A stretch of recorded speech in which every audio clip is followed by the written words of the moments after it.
नमस्कार. आज आपण एका अशा पेयाबद्दल बोलणार आहोत जे आपल्या घरात अगदी सहज उपलब्ध असतं, पण आपण अनेकदा त्याकडे दुर्लक्ष करतो. हो, मी ताकाबद्दलच बोलतोय. चला, आज या साध्या दिसणाऱ्या पेयामधली जबरदस्त उपचारशक्ती उलगडून पाहूयात. विचार करा, उन्हातून आल्यावर तहान लागते तेव्हा आपल्यासमोर दोन पर्याय असतात. एकीकडे आहेत बाजारातली साखरेची थंड पेय, जी फक्त काही क्षणांचा आराम देतात, आणि दुसरीकडे आहे आपलं साधं, नैसर्गिक, पौष्टिक ताक. आजच्या या विश्लेषणात आपण हेच पाहणार आहोत की ताक हा त्या सगळ्या पेयांपेक्षा कितीतरी उत्तम पर्याय का आहे. बरं, तर आज आपण ताकाबद्दल काय काय जाणून घेणार आहोत. सगळ्यात आधी ते रोजच्या जगण्यातलं एक सुपर ड्रिंक कसं आहे, मग त्याची पौष्टिक ताकद काय आहे, ते पोटाच्या त्रासांवर कसं काम करतं, इतर सामान्य आजारांवर त्याचे काय उपाय आहेत, आणि सगळ्यात शेवटी संपूर्ण शरीरशुद्धीसाठी त्याचा कसा वापर होतो, हे सगळं आपण पाहणार आहोत. चला तर मग आपल्या पहिल्या भागाकडे वळूया.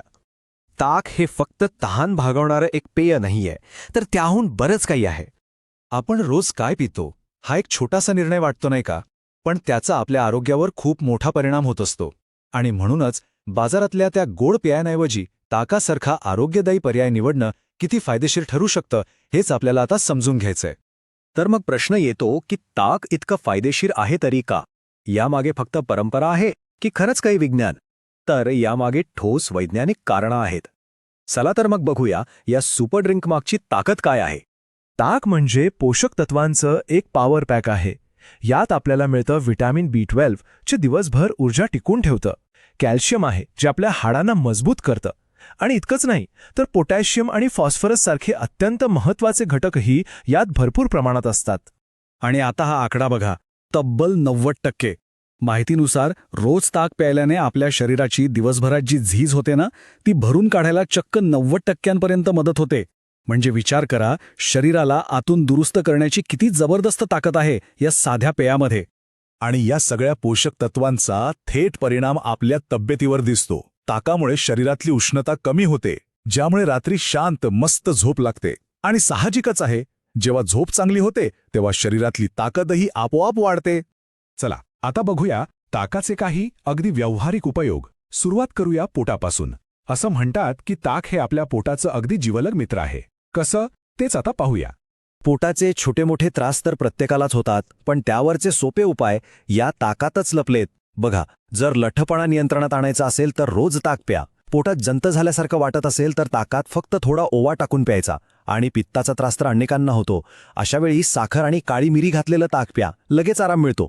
इतकंच नाही हा, कधी पोटदुखीचा त्रास झाला तर सकाळी रिकाम्या पोटी ताक पिऊन बघा, फरक जाणवेल. आणि अपचन म्हणजे जेवल्यानंतर पोटात गुडगुड होणं किंवा अस्वस्थ वाटणं, यावर तर ताक म्हणजे जणू काय रामबाण उपाय आहे. पचनशक्ती सुधारते.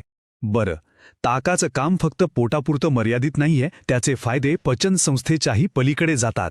आपल्या रोजच्या आयुष्यातल्या इतर काही सामान्य त्रासांवरही ते खूप उपयोगी ठरतं. चला बघूया. आता हे उपाय ऐकून तर तुम्हाला नक्कीच आश्चर्य वाटेल. डोकं दुखायला लागलं की आपण लगेच गोळी घेतो.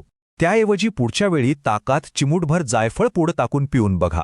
किंवा तोंड आलं असेल तर ताकाने गुळण्या करा. आणि लहान मुलं, त्यांना दात येताना जो त्रास होतो तो कमी करायला सुद्धा दिवसातून 2-3 वेळेला 4 चमचे ताक देणं हा एक अगदी सुरक्षित उपाय आहे. आता लघवीच्या त्रासांबद्दल बोलूया. इथे 2 वेगवेगळ्या समस्यांवर 2 सोपे उपाय आहेत. जर सारखं लघवीला जावं लागत असेल तर ताकात चिमूटभर मीठ घालून प्या. आणि याच्या उलट जर लघवीला जळजळ होत असेल तर ताकात गूळ मिसळून प्या. शरीराला लगेच थंडावा मिळतो. आत्तापर्यंत आपण ताकाचे अनेक छोटे मोठे फायदे पाहिले, पण आता आपण त्याच्यात सगळ्यात शक्तिशाली उपयोगाबद्दल बोलणार आहोत. एक असा उपयोग जो आपलं शरीर मुळापासून आतून स्वच्छ करतो. या प्रक्रियेला पंचकर्म असं म्हटलं गेलं आहे. आता पंचकर्म म्हटल्यावर आपल्याला आयुर्वेदातली एखादी मोठी प्रक्रिया आठवते, पण इथे त्याचा अर्थ खूप सोपा आहे. ही आहे शरीराची नैसर्गिक डिटॉक्स करण्याची, म्हणजे शरीरातील विषारी घटक बाहेर काढण्याची एक साधी सोपी पद्धत. आणि या नैसर्गिक डिटॉक्ससाठी किती वेळ लागेल असं वाटतं? महिना, आठवडा? नाही, फक्त आणि फक्त 3 दिवस. हो, हे खरं आहे. केवळ 3 दिवसात हे शक्य आहे. आणि याची पद्धत तर त्याहूनही सोपी आहे. काय करायचंय तर 3 दिवस फक्त आणि फक्त ताक प्यायचं, दुसरा काहीही खायचं प्यायचं नाही. असं केल्याने आपलं शरीर आतल्या आत स्वच्छ व्हायला लागतं. एक प्रकारची नैसर्गिक शरीर शुद्धीच साधली जाते. तर या सगळ्या माहितीचा सार काय तो या एका वाक्यात आहे की ताक पिण्याचे इतके सगळे अद्भुत फायदे आपण आत्ता जाणून घेतले आहेत, मग आता तरी ते बाजारातले कोल्ड्रिंक्स पिणं थांबवायला हवं, नाही का?